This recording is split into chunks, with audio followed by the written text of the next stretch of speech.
Nag-aalala ang ina nitong si Farah nang mabalitaan nga na nag-aagaw buhay ang katawan na kanyang hiniram, ito ngang si Lucy.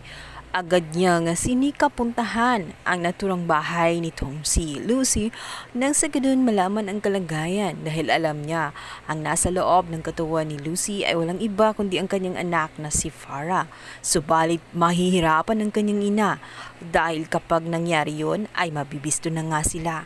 Kaya naman walang nagawa itong si Farah kundi panindigan ang kanyang pagpapanggap. Kita ni Mamita ang ginawa ni Auntie Belen sa loob ng kanyang pamamahay at galit na galit siya. Sinabi niya rito na noon nangako siya sa kanya na ilalayo itong kanyang Farah, subalit hindi makalimutan ni Mamita na siya ang naging dahilan kung bakit namatay ang kanyang isa pang apo.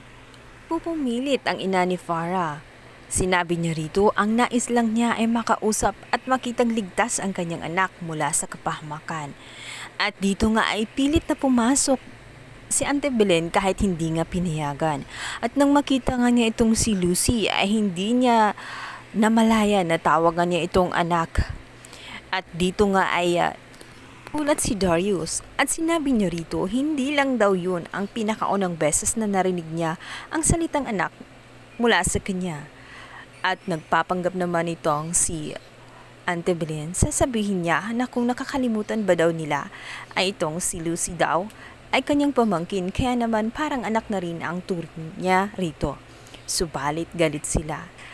At sinabi ni Lucy sa kanyang ina, puro naman siya para magmakaawa ay hindi na uubra sa kanya sapagkat alam niya na nung bata pa daw siya ay matagal na siyang itinakwil at hindi itinuring na pamangkin nitong si Auntie Belen.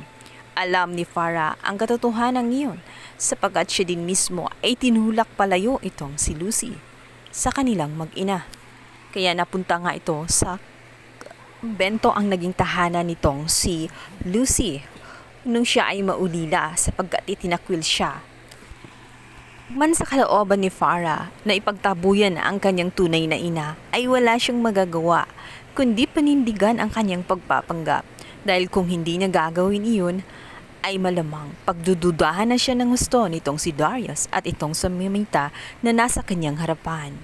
Maiyak-iyak siya ng kanyang sabihin na umalis na siya at huwag nang magpakita